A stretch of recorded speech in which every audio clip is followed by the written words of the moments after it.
Aloha, everyone. This is Leimomi Keliikuli, Intuitive Soul Mindset Coach here, and I'm here with Corin Grillo, who's a healer and a teacher, and we are absolutely going to rock this this interview. You're gonna I rock just it. love talking to her.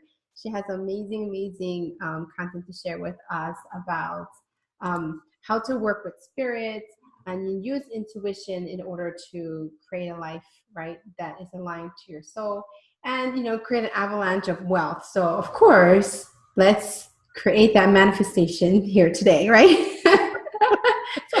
So, Corinne, why don't you tell us who you are, what you do, how did you become a master genius at what you do? Yeah, well, I love the term master genius. I want to keep that. We should all consider ourselves master geniuses of something. And so I am a teacher, a healer. I work internationally, and I'm a modern mystic. And really, what I do is I bridge people with their own intuition and with the divine. And I teach courses all over the gosh darn place in how to do that and how to be intuitive, badass healers. I love it. Let's be badass. Right. If you're going to be Yeah. a healer, you might as well be badass. So tell us more, about like how you created your business and your success, right? Like from your genius, like what allowed you to create this in your life?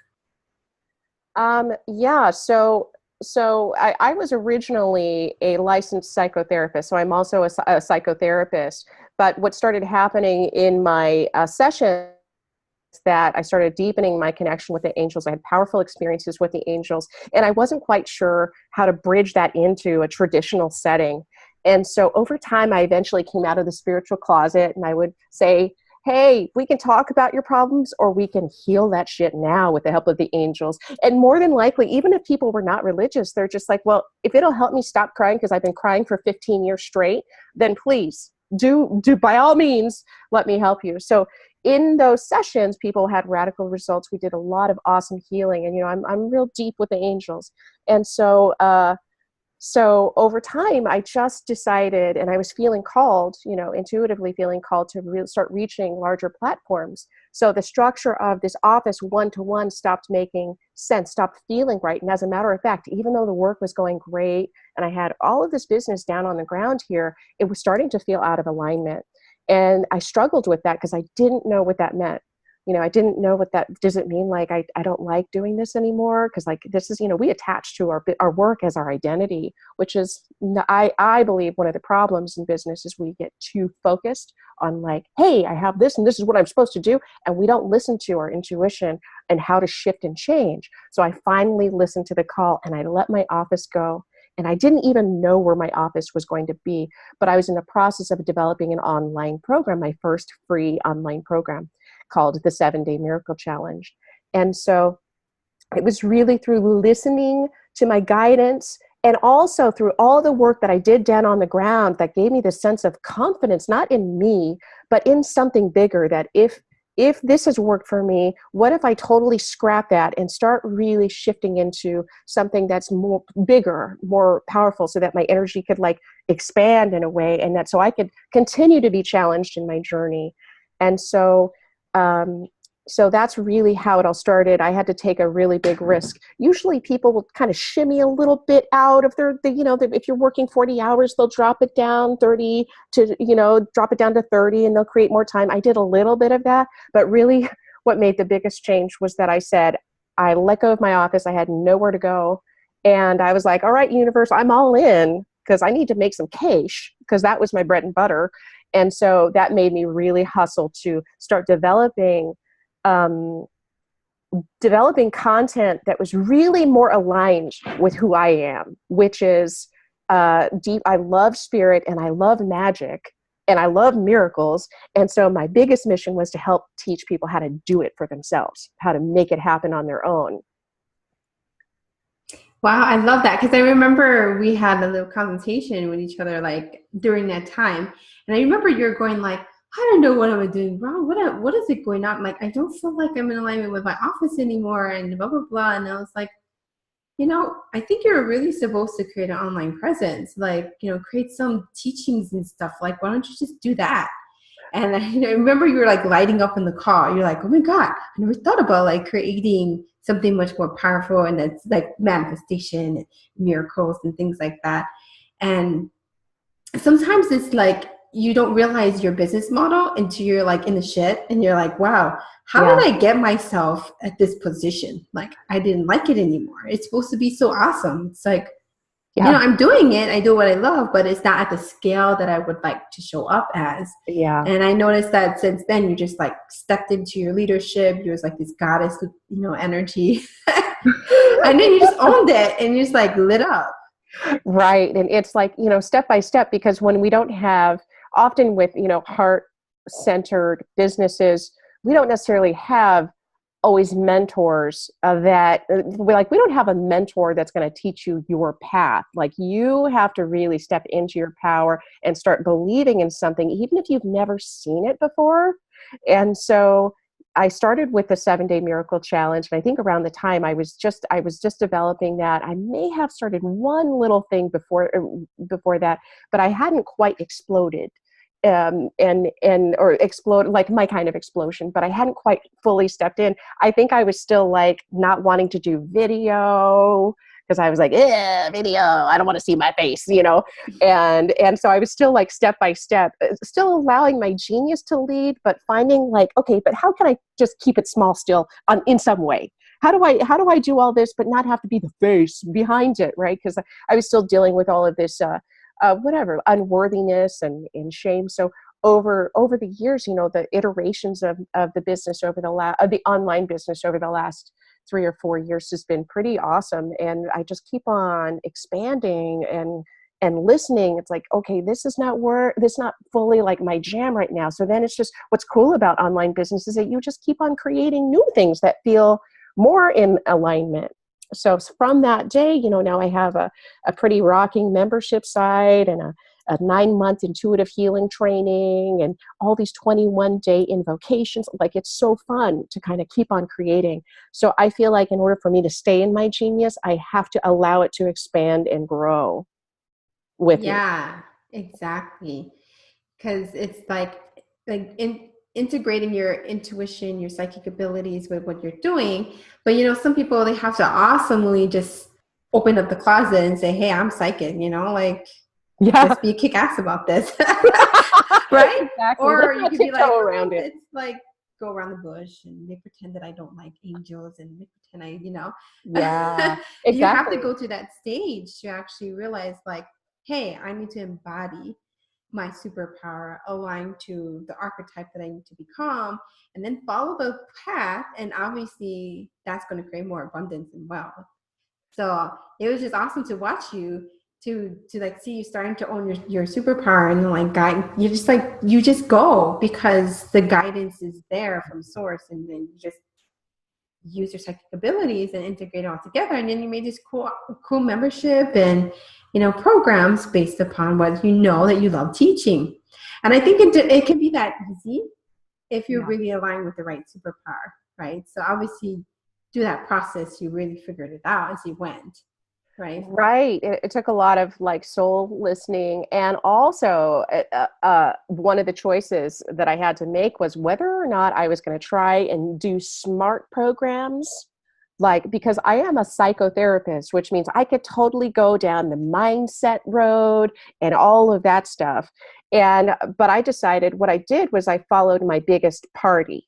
Like, what is like just more fun than that, at risk of being like looking totally woo woo and ungrounded. And, like I take some pride. I used to take some serious pride in my education, and I hid behind that identity as I'm a licensed psychotherapist, right? And so I had to choose like who I was going to show, what persona I'm going to show up with online. And is it going to be like, I'm clinically astute and I know about the DSM, or am I just going to show up and party? So that was a really important decision that I made. And I flipped back and forth, between, am I going to like be more like in your mind, or am I like a soul leader? And I decided like the biggest party is bringing in the soul and spirit for people. Mm. even if it makes me look like a total quack to my psychotherapist peers. And let me just say, my psychotherapist peers are freaking blown away at the work that I'm doing. And if they did give me a little lip before, they surely don't give me lip now. Now they're calling me for business consults. Yeah, there you go. They're like, okay, how do I get that kind of freedom? You have more time than anyone I know. How do you do that? It's like, yeah, now they're curious. Mm-hmm.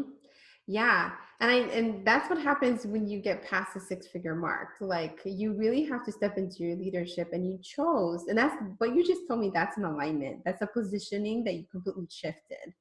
So when you chose what was fun, that the way that you wanted to show up more as a soul leader, that was definitely you, like embodying your archetype, you already just owned it. You're like, I'm just gonna be my goddess, and I'm gonna show up. I'm just gonna talk whatever I feel like, but it is spiritual, it's emotional, it's deep stuff, right? But not so serious. It's not serious because guess what? I'm not serious.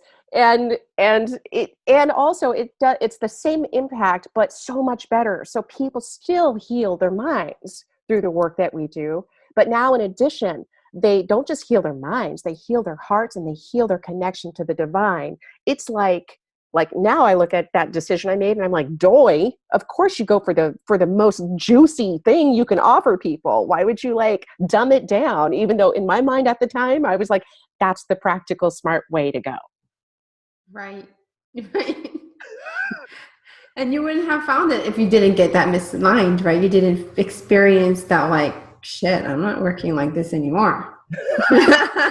Right? Yeah, In no, psychotherapy, you work like 40, 80 plus hours because you have to be in your office. yeah. And then on top of that, you hear people tell their most treacherous stories, which I love hearing people's stories. But in psychotherapy, you don't actually heal them. You just like give them insight. Oh, let's talk about your mommy and daddy. And now, what I love to do is like not talk. We're not talking. Now we're just going to get rid of it. We're just going to get rid of that story altogether, get rid of that mental pain, that emotional pain. And psychotherapists don't necessarily do that. So I had to start owning, like, go down the magic road instead of the road that everyone else is treading down. Yeah, that's not fun. Oh God.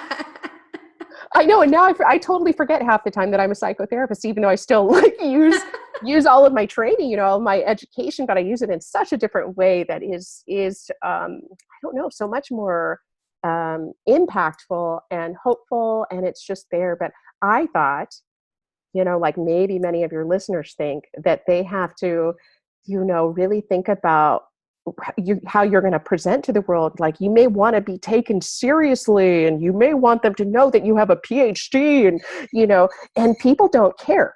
What they care about is the transformation that you're offering, and if you can actually help them. Exactly. We forget the whole reason why we're doing it. The transformation. Yeah, exactly.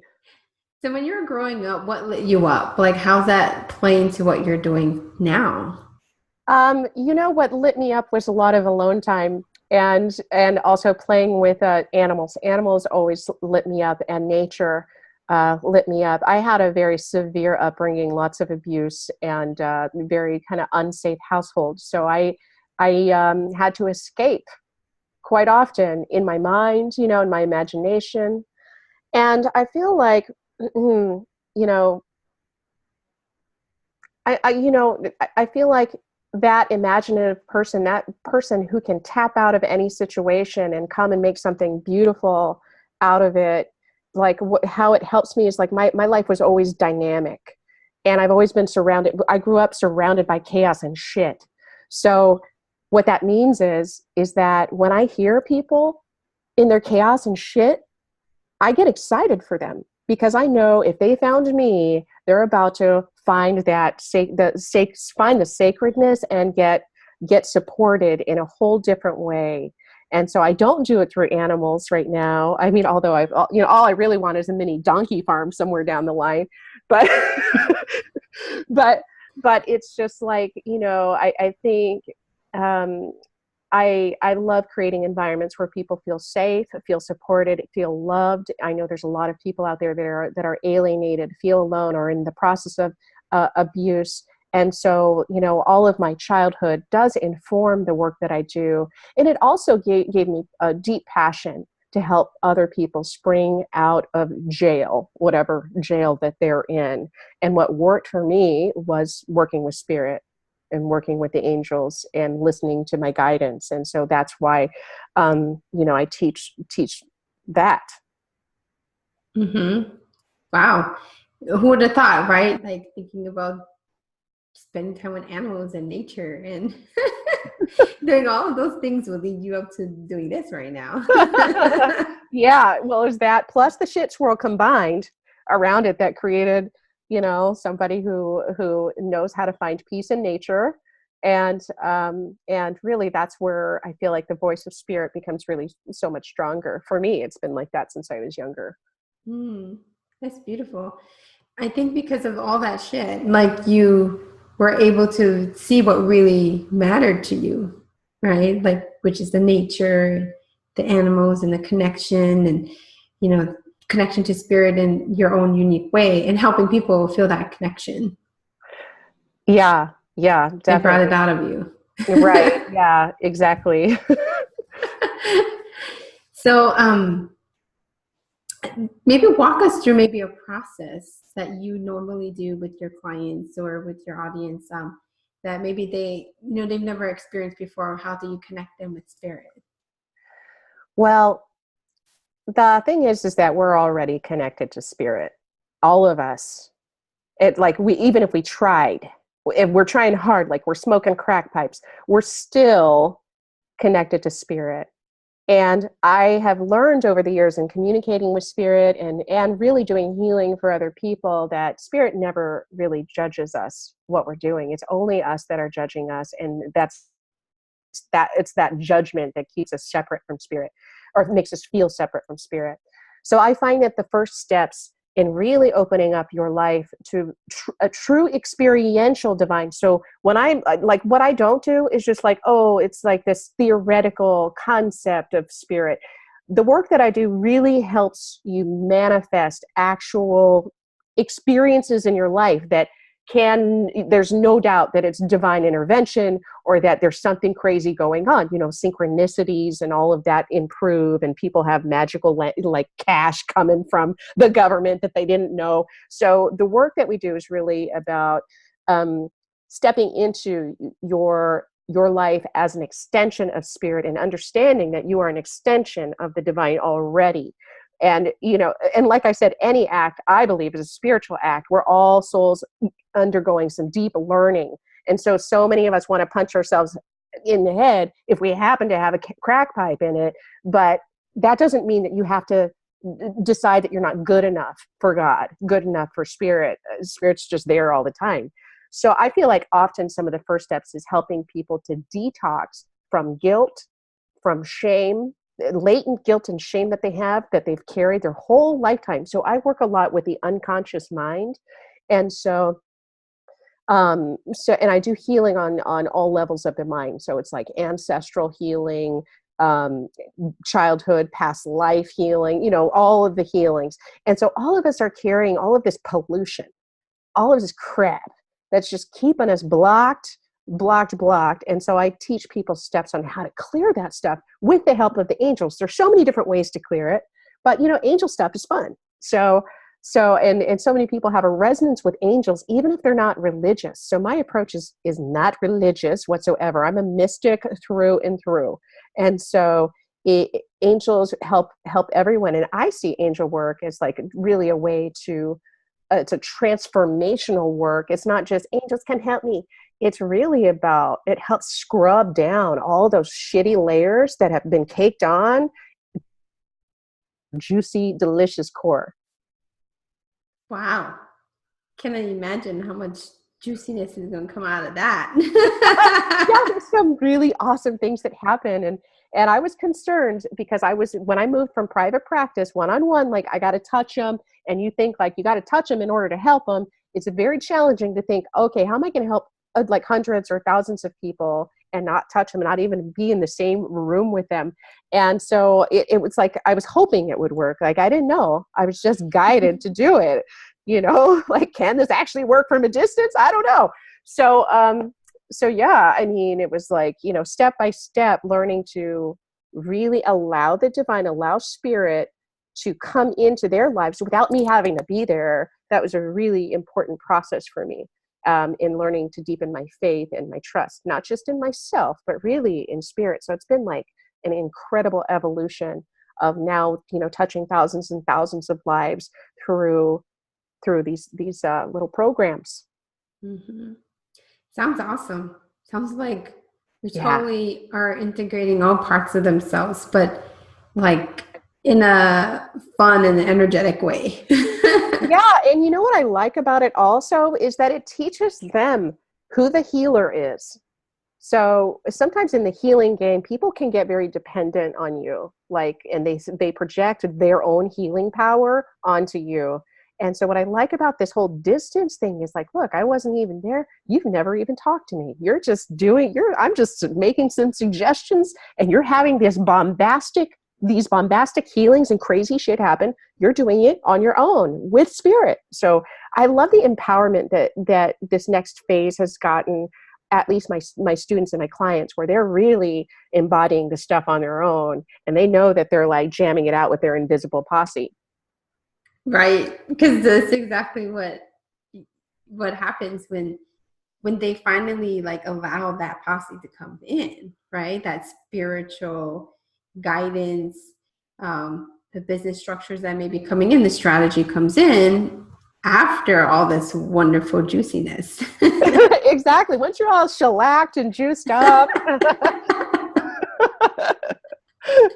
then it's possible. I mean, I really can't imagine being in business without the support of spirit. I feel like I would have made so many more missteps, many more mistakes, much more heartache, more heartbreak, had I not just been listening. And because I listened, I started doing business models that I'd never experienced before, never saw. And my business coaches are like, why do you want to do that? And I'm like, well, that's just what I'm hearing. They're like, well, that's not usually how it's done. And I'm like, I don't care. Do it anyway. So, yeah. I mean, do it your way. Do it your way, right? The way that and it's crazy, the business models that have been birthed over the last 3 years, they're so, God, like it's such a kind of beautiful symphony of like my marketing structures, how they play, like my 6-month academy. Do you know how I market the 6-month academy? It's not like this is how I market it. I just have my students show up in their magic and give their magic to other people for 30 minutes, just so they can, like, that's how and so what they're doing. So what's happening is like, they're getting new clients, but that for them, for their own business, but they're also like, people are getting results from a person who learned from the Angel Alchemy Academy. So it's like this really like selfless in a way. Like, as I promote this academy, I'm also promoting my individual students, and it feels so juicy and delish. It feels beautiful to me. I'd much rather have them, be partying than me going and join the Angel Alchemy. It's like, no, just go out there and work your magic, blow some minds. Yeah. So I love that. It's so great. Yeah. That's spiritual marketing. It's spiritual marketing. Yeah. I link all of my clients, so all the clients come from me, right? But I give them to my students, and then boom, then they have the starting of a business too. And it's like watching my little babies, go out there and do their awesomeness for the world, really, because they are an international community. So I love it. I love it. yeah. So how do you define success? Like, what kind of pain, right, you endured to get to this point where you're like, this is what success really means to me? Yeah, I feel like success at this stage is really about how much love you're able to take in, and if you have space for love still, and if you're giving love. Like, I feel like success is about your love quotient should be constantly going up. And I also believe that your time should also be more relaxed. So I know that's the opposite of really what we think. You got to work hard, work hard. Now, I did bust ass in the beginning. I made a lot of sacrifices in the beginning. It's like when the creator gives birth to the universe, what kind of energy does that take? And what gets sacrificed along the way, right? So it's like, I had I do have two children. I had at the same time a private practice that was flourishing. I sacrificed practice in order to give birth. Now it came with a lot of blood, sweat, and tears, and a lot of like, you're just gambling, it feels like in the beginning, because you're like, yeah, I'm going to do this, but it's probably not going to work. No one's going to pay attention. And I don't know what the fuck I'm doing anyways. I'm just going to fake it for a second. and so it was more time intensive, but right away, even with the online business, my goal with the online business was really like, I want to reach more people, but also have more time for my family.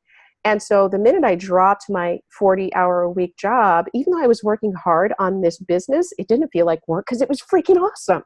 Like, I'm creating content that is like so creative. It feels like you're in this creative playground and it can go anywhere. And so it felt amazing. And also I did work technically a lot less than I did working 40 hours a week. So over time, though, it appears, the kind of work that I do now is mostly like little meetings, like business wise, like, but I'm not in a daily grind. It never feels like a grind. I'm in full control of my schedule. I have plenty of time for love in all of its forms, from romantic love to all the love with my babies. I'm able to pick them up after school at the right time and not like at 5 like I used to have to. And so I define my like success for me is like, and also making a shitload of cash too, so you can support your lifestyle, your children's lifestyles, and also support other people, right? So then you can hire people and you can give charitable things to those. So I like it all. I want it all. I'm very greedy when it comes to success, but I'd rather grow my business way more slowly than have to explode and scale it to this crazy place where I'm like an insane person not working. I'd rather just take it slow and steady. Oh, I love that. It's true. When you're in the beginning stage, you hustle your ass off and you make so many damn mistakes you would never want anybody ever to go through. Yeah. And then you realize, wow, what the hell am I doing this for? I want to spend more time with my family. I want to create a life that is abundant, that's free, that I do it on my own terms. Like, I think through that pain, that's when you really, really, really define what success means to you. Exactly. I mean, in the beginning, you're in the trenches, I feel like. And I specifically, like I would tell my kids, I am not your mother before the hours of 7 a.m. So don't come to me with any mommy questions. This is in the beginning. No mommy questions until 7 a.m. And then I'm mom again. But right now I'm like working on building an empire. I love that. I know it's so rude, but like there are those crazy sacrifices, especially mamas have to make, because, our idea of what mom should be, and, my mom was home with me growing up. So I had a lot of guilt about having a career, essentially. And that's something, I've struggled with. So that's why it's like I've blended. It's like, I need to find a career where I could do amazing stuff that I love to do, but also my babies don't get sacrificed. But it takes time. I had to break my first 6 figures before my time could really balance out. But I also had to hire people in my business to make sure that some portions of it was,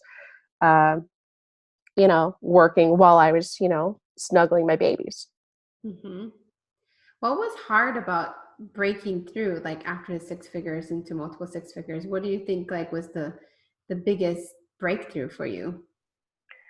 Well, what's weird is like, I think maybe it's because the way my business is, it's like I had already, grown some roots in my foundation in the business. And so really at that stage, I had done most of the content creation. So at that stage, it was just about scaling it up, doing what you're doing, but doing it a little bit bigger and making sure that I have the infrastructure to support it. And that infrastructure can't be just me, because then I'd become a crazy person. And so what's weird is like with the second 6 figures, it was like a very fairly peaceful year. Whereas in the first 2 years, like it was like launch mode, because I'm online course, and I don't like a launch mode. It's very stressful. So what was trippy is if you can get established and you have course, you're doing courses at least, because that's mostly what I do. If you have those down and they're successful programs, all you have to do is just pump the numbers a little bit when you're in attraction mode. So I think that was one of the more interesting things about that. It wasn't.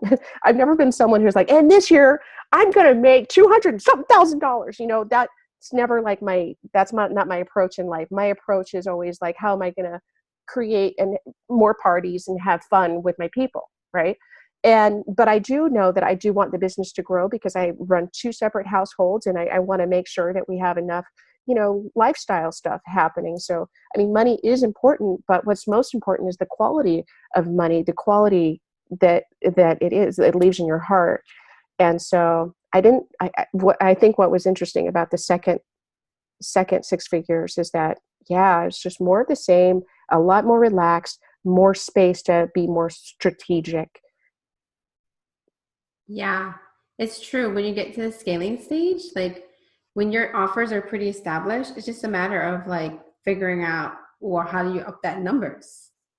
And when you figure out what to up that numbers, you're just like, oh, I actually just doubled my income. Like, how did that happen? I know, it's so strange every time that happens.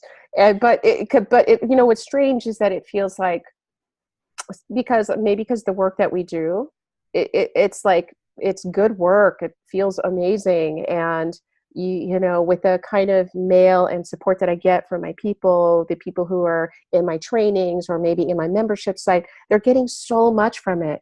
So then it's so weird to then actually have that reflected even in your bank account. It's like, it's all matching pictures. Like I feel like it's just love all the way around. And I do feel like income is a form of love. Like money is a form of love. It's the way that people show their love for you. It's the way the universe gives you support. So like I said, my notion of success is all about love. Beautiful. So what advice would you give to someone who's just getting into their genius and really want to do this kind of work? Like, what helped you decide to do the work that you love, and create that soul line business, that to be really an expert in your industry? Yeah, I think in the beginning stages, I've been a lone wolf for a lot of my life. And, as we said, my favorite times in childhood where I'm playing alone with animals and trees, right? And so I think I needed to, okay, I have a certain kind of genius, but what I needed to do was hire someone to help me pull it down and help me navigate the treacherous waters of recreating yourself, essentially recreating a life that matches your more deepest picture. And so I feel like that's the advice, is like, find an excellent mentor. That's not just fluff. People love to like charge a bunch of money and think that that's going to give them the street cred to be a coach, and just make sure, if you're going to spend a lot of cash, that people actually have street cred and they're good coaches and they're with you. I made a few of those mistakes, by the way, where I looked at the price tag and I was like, well, this must be a high-end coaching mentor. And whoa, did they suck? Right. And sometimes, testimonials, you can't always trust them. Right. So I'm just saying, find a good mentor that matches who you are, that's been where kind of been where you want to go, so they know the ropes, I'd say. Yeah, I think in the beginning it's really important to have somebody there to kind of hold you through that process in the very beginning. But after that, you got to realize, girl, you got to step it up and be your own person. I know. Yeah. So that's a good point, because I know some people that like, they just stay doing the coaching, and I feel like they displace their power again, almost like the healer thing I was talking about, where people displace their healing potential on someone else. I feel like that happens with their business, where they're allowing the coaches. I've done that before, where I've taken some advice that I knew intuitively didn't feel like me, and it didn't work out. So, find coaches that are in alignment with you, but also never forget that you are your own best asset in your business. Because like I said, I've been, off and on with or without a coach. I've done a lot of time without coaches, but in those beginning stages, you definitely need someone to hold you accountable, So also in my academy, I have one level of the training that comes with business training, because I know healers and they're so shy, and they don't want to put themselves out there. So it's like, we need that additional help when you're really ready. Yeah, exactly. Beautiful. Wow, you're so much fun to talk to. Oh, we went all over the place, but like I feel like this is a perfect message to my audience right now. Like, to see that you can actually create a multiple 6-figure, 7-figure business, according to what you feel like good about, right? Which for you was like finding the fun in it. Finding really what made you happy, which is like bringing the angels in, Who would have known? Bring the angels in a psychotherapy type of setting, right? That turn into something more miracles and manifestation and mindset and so many different things that you wouldn't have thought, right? 2 years in business, you create this now.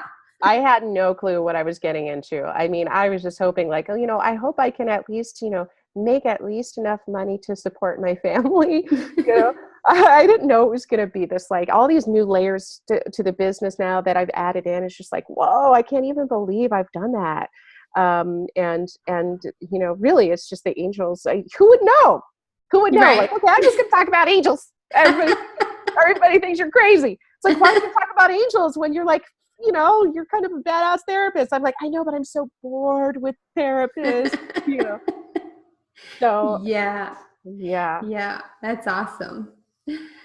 So do you have any like free gifts or anything you want to share with my audience here? I'm sure they're probably like wondering, what is she offering? Yeah.